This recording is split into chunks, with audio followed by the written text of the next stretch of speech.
And a company called A&W launched the third pounder to head-to-head compete against the McDonald's quarter pounder. Same price, more tasty and blind taste tests, and the third pounder was a colossal failure. Why?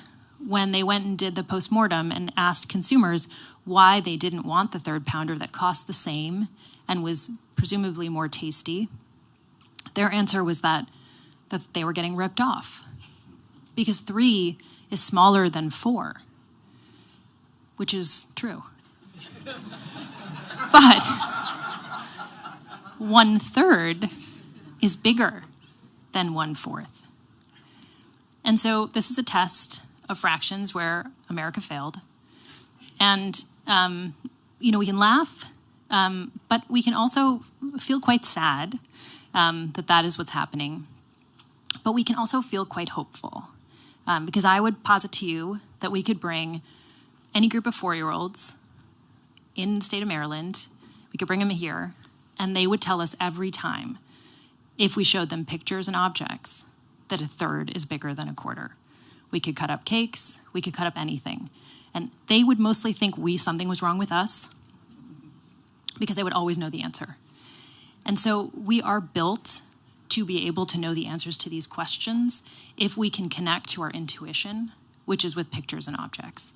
So that's the second piece of research that is important and vital.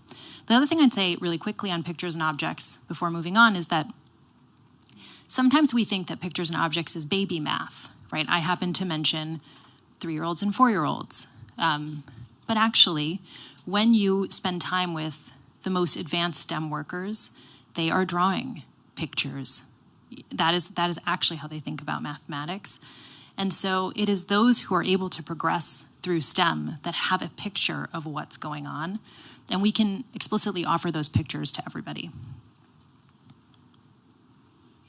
1/3 is bigger than 1/4, guys. Okay. Finally, the last thing that we know is that kids need support and catch-up systems in math. A lot of times the way that mathematics is taught and it's built is it's a process of elimination.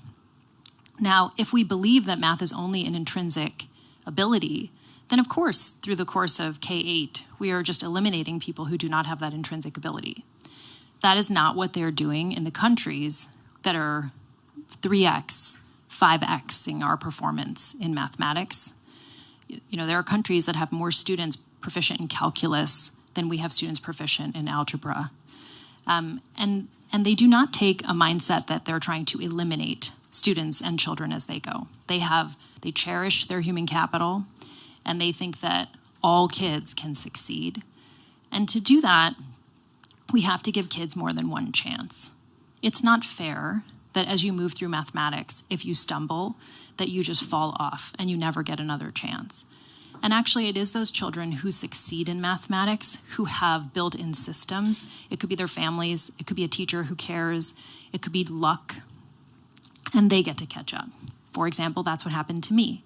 I had built-in catch-up systems. I got very lucky. I had a 6th grade teacher that changed my life when I had given up on myself. And so rather than making that the luck of the draw, we can make that structural and systematic for the whole state of Maryland and for the whole country. And that is what they are doing in the top performing countries. And those catch-up systems are calm, they're daily, they're orderly, and they're non-stigmatized because it is normal to struggle. In other subjects, when you struggle, the response is to work harder. In math, our current approach when children struggle is we pull off. We don't want to be mean to them because they're not math kids. Well, that's the cruelest thing of all. And so instead, if there are calm, orderly catch-up systems, we will see a much higher level of achievement in mathematics.